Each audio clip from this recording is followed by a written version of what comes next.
Bienvenue au cœur du crime, un podcast issu des archives d'Europe 1.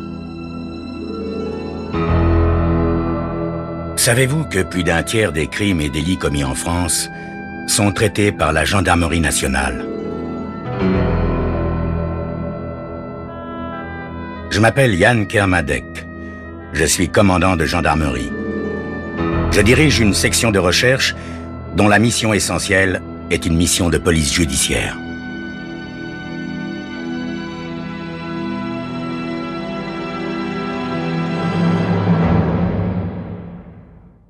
L'histoire que je vais vous raconter est une histoire vraie. Tous les faits sont réels et se sont déroulés en France. Seuls, les noms des personnes et des lieux ont été changés.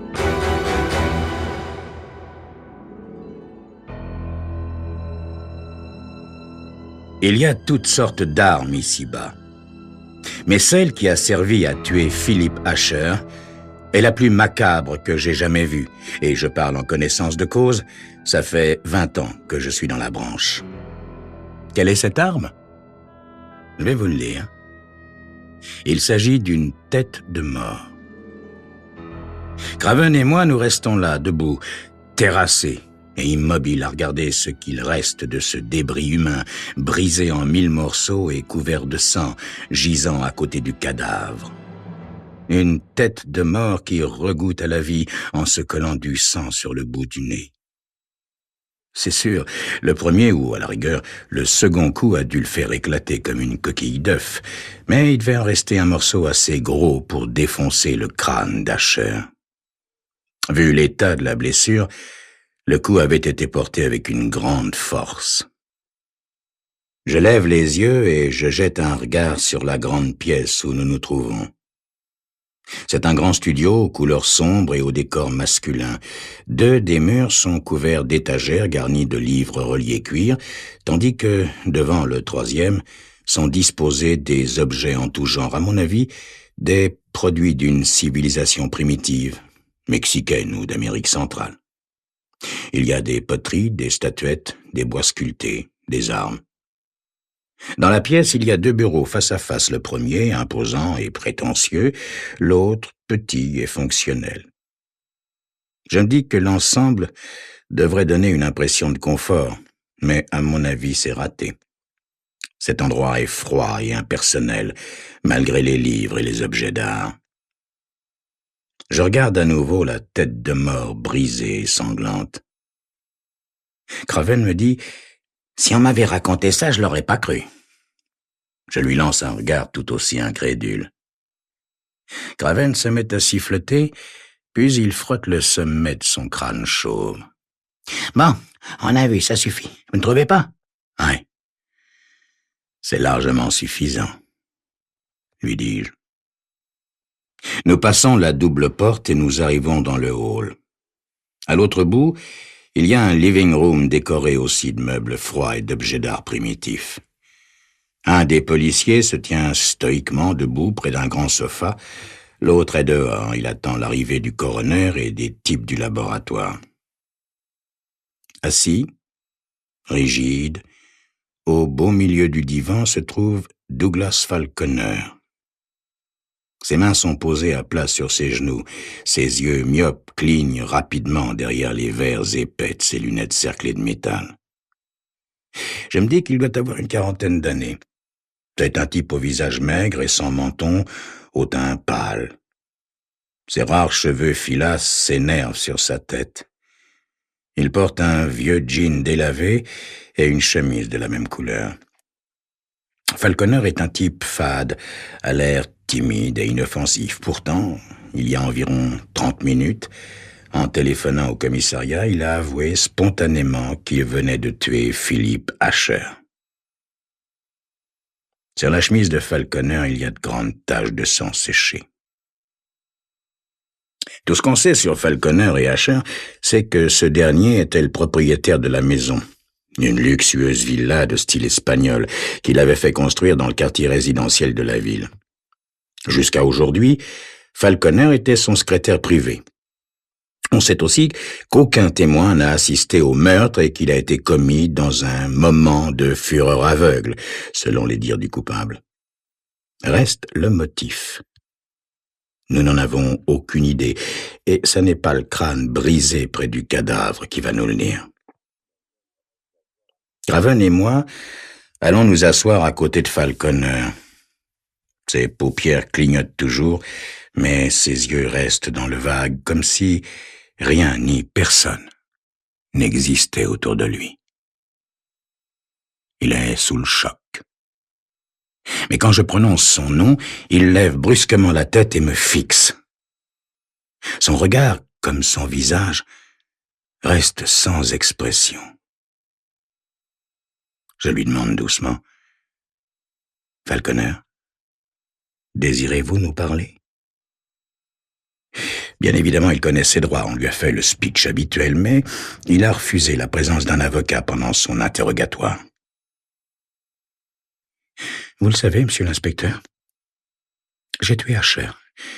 Je l'ai déjà dit. C'est vrai, j'ai pensé un instant maquiller mon crime, faire croire à un cambriolage, monter le coup du voleur qui a tué parce qu'il a été dérangé, un truc de cinéma, quoi, mais j'ai très vite compris que ce serait inutile. De toute façon, je ne sais pas bien mentir, même si j'en ai souvent eu l'occasion. Et puis, maintenant j'ai perdu tout intérêt pour la vie, pour mon avenir. Je suis fatigué. Je suis si fatigué, monsieur l'inspecteur. Vous ne pouvez pas vous imaginer à quel point. Craven l'écoute, le nez dans son carnet de notes.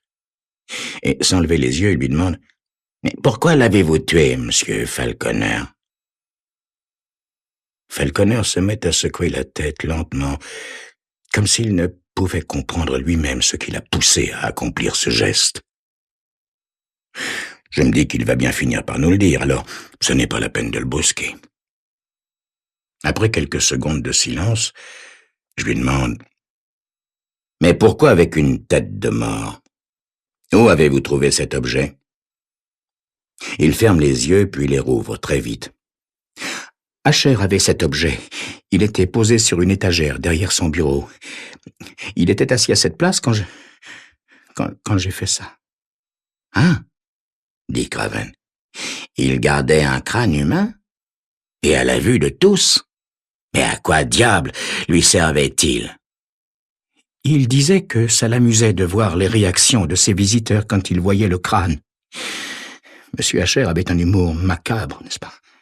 De plus, il disait que c'était son memento mori. Son quoi? Memento mori, ça veut dire son souvenir de mort. Cet objet était un symbole, un rappel que nous sommes tous mortels et que nous partirons tous un jour, tôt ou tard. Je ne peux pas m'empêcher de dire que je trouvais ça plutôt morbide. Philippe Asher a toujours été un homme inflexible, calculateur et d'un grand sang-froid. Vous savez, la mort ne l'effrayait pas.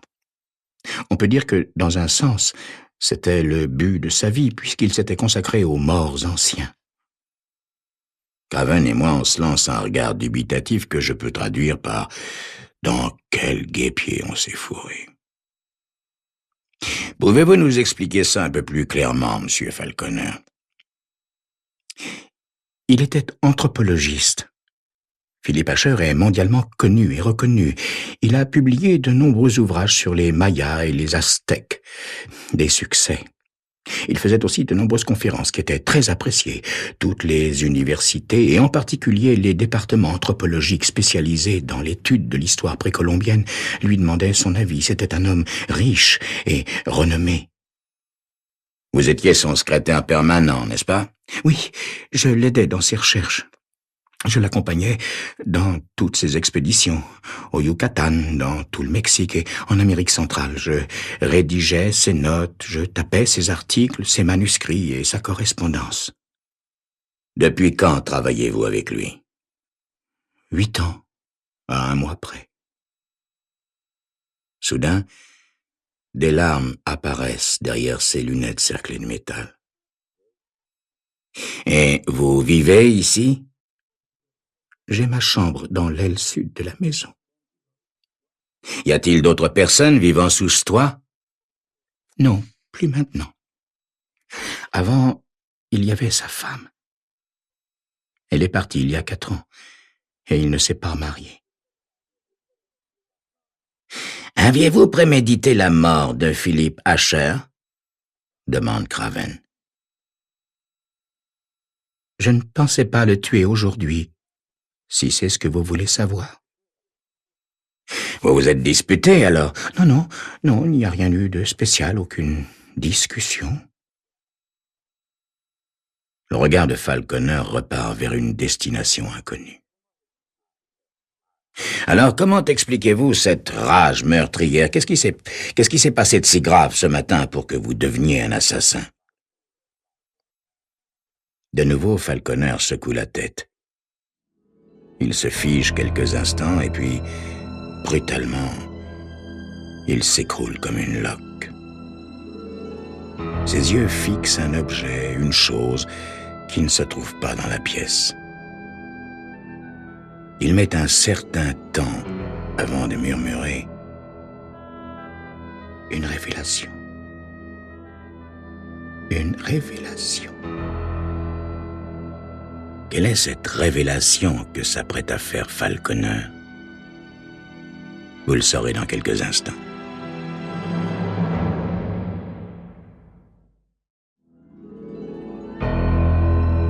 Certes, Asher était un type abject, mais qu'est-ce qui a poussé Falconer, son secrétaire, à le tuer avec une tête de mort? Une révélation, paraît-il.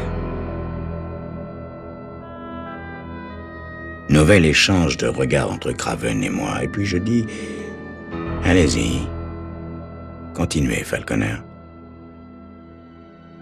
Il soupire profondément, ses mains tremblent légèrement. Hier, j'ai reçu une lettre de Thomas Leston, un autre anthropologiste très célèbre lui aussi, que j'ai connu grâce à Asher lors d'une conférence à Denver. Thomas Leston m'offrait une place de secrétaire à un salaire tout à fait confortable. Je n'ai pas réfléchi longtemps pour prendre ma décision. Je ne voulais pas laisser filer une telle proposition, n'est-ce pas? Ce matin, je suis donc allé voir Asher pour lui parler de l'offre et de la décision que je venais de prendre. Il a tout net refusé ma démission, prétextant qu'il ne pouvait pas être certain que je garderais le silence si je n'étais plus à son service ni dans sa maison. Il m'a ordonné de rester et m'a menacé de prendre des dispositions contre moi si je refusais. Attendez, monsieur Falconer. Pour quelle raison vous deviez garder le silence? Falconer baisse la tête. Quelque chose qui s'est passé il y a 4 ans. Quoi? Il reste silencieux plusieurs secondes, puis déglutit difficilement avant de lâcher. La mort. La mort de sa femme et de son amant, un violoniste. Ça s'est passé dans la résidence que possédait Asher, près du lac Pontchartrain. Nous le regardons, Craven et moi, interrogatifs. Mais, monsieur Falconer, vous nous avez dit tout à l'heure que sa femme l'avait quitté, pas qu'elle était morte. Alors? Ah bon, j'ai dit ça? Oui, c'est possible. Vous savez, c'est un mensonge que j'ai dit et redit tant de fois que c'est devenu pour moi une sorte de réflexe. Jane Asher est morte avec son amant au lac Pontchartrain. C'est la vérité. Comment sont-ils morts? Demande Craven. Ils sont morts asphyxiés. Ça s'est passé un samedi, le premier samedi de septembre, il y a 4 ans. Très tôt ce matin-là, Asher décide brusquement d'aller passer quelques jours au lac. Il avait des difficultés à écrire, son livre n'avançait pas, alors il a pensé qu'un petit dépaysement ne pouvait que lui être profitable. Il est parti en voiture, seul, vers 7 heures. Comme j'avais un rendez-vous à 8 heures, je suis parti plus tard avec ma propre voiture. À mon arrivée, j'ai découvert Asher à l'intérieur du chalet et aussi les cadavres. Les corps étaient allongés sur le lit, nus, tous les deux. Asher m'a dit qu'il les avait trouvés comme ça, étendus, nus et morts. Il m'a raconté que ça empestait le gaz quand il était arrivé et qu'il avait donc ouvert pour aérer. Il mettait ça sur le compte du vieux poêle défectueux de la chambre à coucher. Et vous avez gobé ça sans poser la moindre question, monsieur Falconer? Oui, monsieur l'inspecteur. Comprenez-moi, j'étais complètement abasourdi. J'avais toujours eu une très haute estime pour Jane. Je trouvais cette femme extraordinaire. Je la croyais totalement incapable d'être infidèle. Elle était jeune, belle, raffinée. Et Asher, il était aussi abasourdi?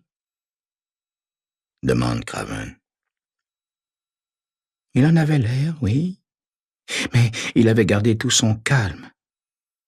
Quand je lui ai dit que j'allais prévenir la police, il m'a dit qu'il ne voulait pas entendre parler de ça. Pensez au scandale, m'a-t-il dit, et à ma réputation, vous imaginez, ma carrière fichue par un sordide entrefilé dans les journaux. Alors je lui ai demandé, mais qu'est-ce qu'on va faire, monsieur?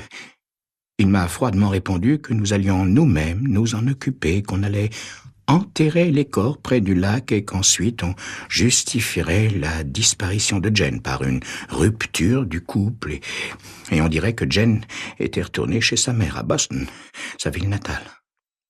Évidemment, je n'étais pas chaud, mais il développa sa théorie, affirmant que personne ne mettrait en doute cette explication, d'autant qu'ils avaient peu d'amis intimes et que sa propre réputation suffirait. Il avait raison. Comme d'habitude. Et vous avez obéi. Docilement. Mais qu'est-ce que je pouvais faire, monsieur l'inspecteur? Je ne suis pas une bête, moi. Ni physiquement, ni intellectuellement. Et puis, à cette époque-là, je respectais Asher. Je respectais son jugement. Je vous l'ai dit, devant ces 2 cadavres, j'étais totalement dérouté. Alors voilà, je l'ai suivi, je l'ai aidé à transporter les corps jusqu'à un promontoire sur lequel nous avons dissimulé les cadavres sous des piles de pierres sèches. Craven remarque, « Et comme ça, pendant 4 ans, vous avez gardé le secret? Jusqu'à aujourd'hui? Jusqu'à ce meurtre, ce matin? » Oui. Oui, monsieur l'inspecteur. Mais au fait, de quoi vous a menacé Asher quand vous lui avez dit que vous alliez le quitter? Falconer réajuste vaguement le col de sa chemise ouverte. De me tuer. Ah, dites-moi, il plaisantait pas. Non, mais c'est un peu violent comme représailles pour un accident qui remonte à 4 ans et 2 morts accidentelles. C'est exactement ce que je lui ai dit. Et alors, qu'est-ce qu'il vous a répondu? Il m'a avoué la vérité. La vérité? La vérité, monsieur Falconer, c'est que sa femme et son amant ne sont pas morts par accident, n'est-ce pas?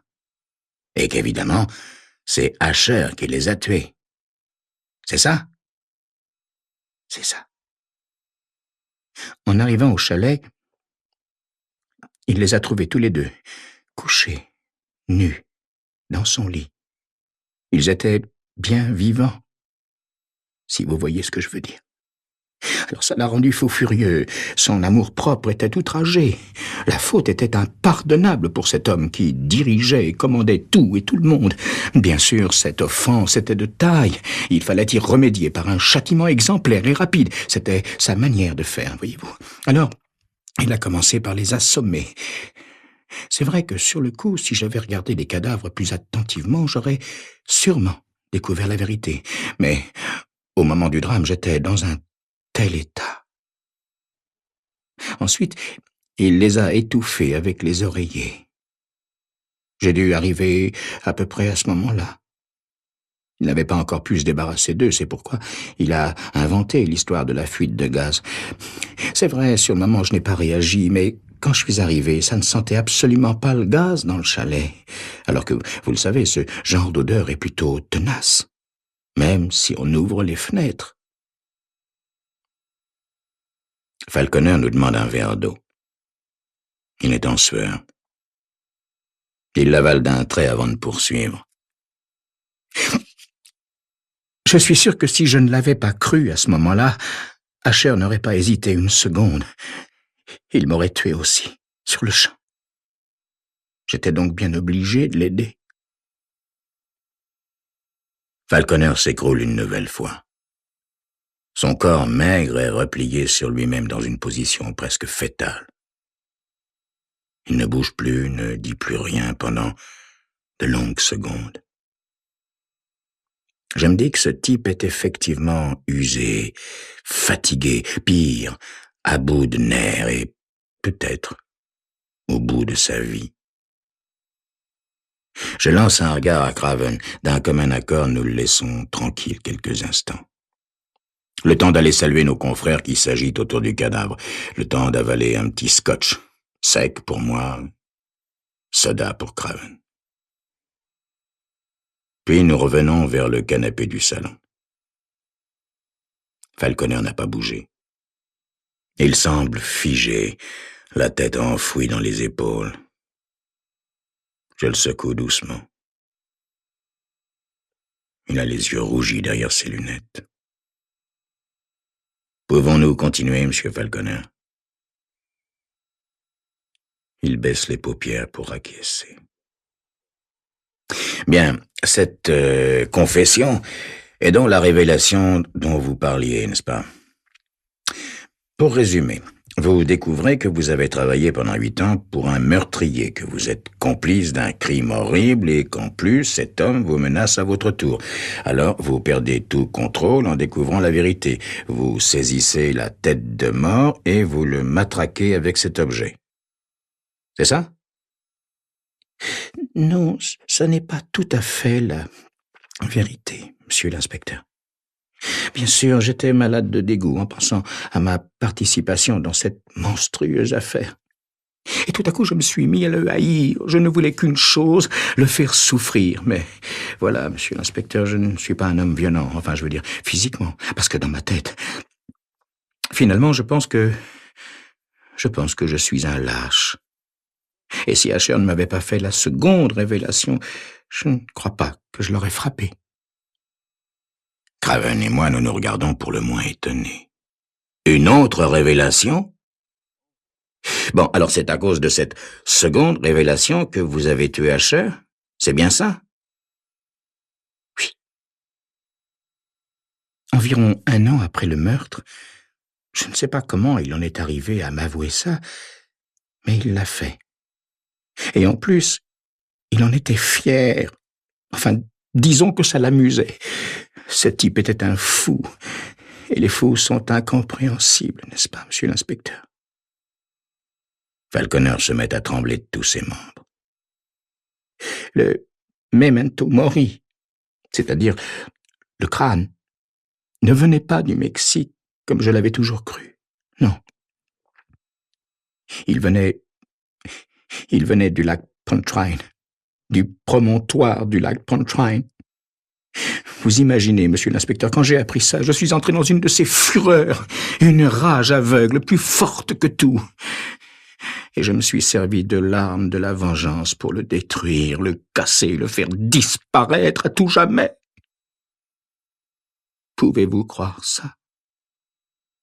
Je venais d'apprendre que pendant toutes ces années, j'avais travaillé dans ce bureau et que je voyais tous les jours, par-dessus son épaule, la tête décharnée de sa femme, de la femme que depuis tant d'années, j'aimais en silence.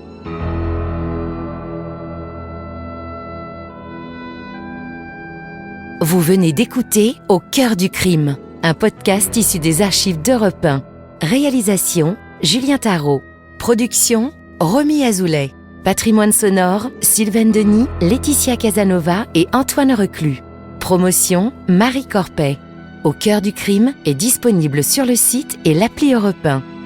Écoutez aussi l'épisode suivant en vous abonnant gratuitement sur votre plateforme d'écoute.